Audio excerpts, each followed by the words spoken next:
Hello friends, this is Prakash here. In this video, we will look at something called as cost complexity pruning for decision trees. So this is a very tricky concept and a very important one in terms of pruning the decision trees, in optimizing the decision trees, and it's also called as generalizing the decision trees to actually perform well towards testing data as well, right? So we have briefly touched upon how a decision tree is growing too deep in terms of the depth of the tree, or very close to the training samples might mean that we are actually overfitting the model, right? So when we overfit the model, the prediction might work well on the training data, but the prediction might go wrong, or there will be a much larger variance or error towards testing data, right? So that's a well-known problem into any of the machine learning algorithms, and for all those algorithms we will have various techniques to deal with overfitting the model, right? So for decision trees, we have understood that there are some techniques that we could use to really reduce or contain the growth of the decision tree, either by directly controlling the depth of the tree, or by using different parameters like the minimum number of samples that are required in order to split it further, or the maximum leaf nodes that we can have in a node. So these sort of parameters are there that can be used to actually control the depth of the tree. And so when we are not growing too deep, we also know that it might not be too much overfitted. So those are some of the available techniques, but in this video we will look at a very popular technique which is much better, and that's called as cost complexity pruning, right? Cost complexity pruning works by introducing something called as a cost complexity parameter, which is called alpha, right? What this alpha is, this alpha actually tests the significance of these terminal nodes, right? It understands how much weight these terminal nodes have, and whether it is really useful in terms of being able to effectively predict for both training and testing data, right?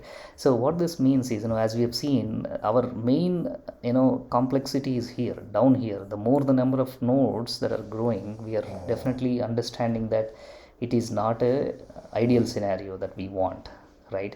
So that is where this is actually stressing on that, right? And we will try to experiment with various alphas. The way the algorithm does is, it alpha is a constant, but it tries to go from 0 to any positive number, and it tries to see how the overall complexity changes for various alpha values and various number of nodes also, right? Let's say here we have 4 terminal nodes, so it starts there.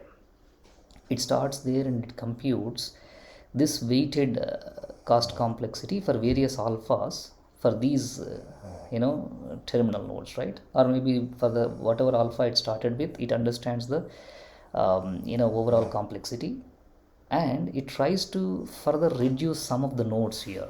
That means that's the pruning, right? We want to reduce some of these leaf nodes here, and we will the algorithm would compute the overall cost complexity using the same formula, right? So it will actually go on like that, and it will prune this one, right? It has pruned this and it will prune this now. That means these two nodes are gone, and it will actually compute the overall complexity at this level, right? And then further it will prune these two nodes as well, and it will just compute for this, right? So that means, for let us say it has taken an alpha of 0.5 or something like that, but it will for that 0.5 value, it will understand the overall impurity at various levels for this node, for this tree, and then it keeps increasing alpha like that, right? So for various alpha values, what it is going to do is it will choose the tree, the subtree, whether it is a full tree or a pruned tree that has resulted in the least complexity, overall complexity, which is also least impurity here, right? So remember, the whole purpose is to minimize this, but we will also compromise to an extent that it will do better for testing data as well. So in order to do that, we are introducing this penalty, right?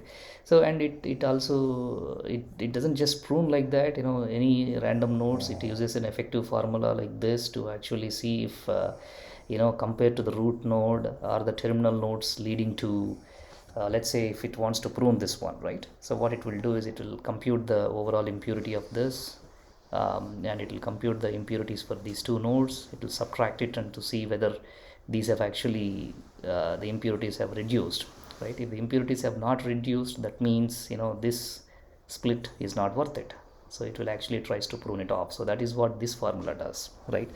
So effectively what this is doing here is, for us, it is trying to experiment with various alpha levels, and it tries to prune the tree at various levels and computes the overall impurity, and effectively it chooses the best alpha value and the best impurity that would be well suited for the given problem.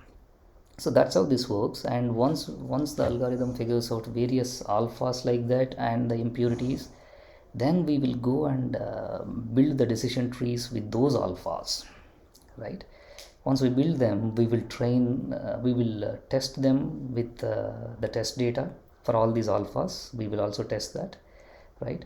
And then we will choose the effective alpha which is doing good on both training data and testing data, right? So this is a bit of a tricky concept. We'll also understand with a practical example, but overall the concept is this. We want to take a hard look at the number of trees that is spawned by the default method of the decision trees, and we will try to penalize this, and we'll introduce the alpha cost complexity parameter, and we will compute the overall impurity, and then step by step we'll try to prune the trees and figure out whether this is giving a better reduced score of impurities for both train and test data. So that's the overall objective.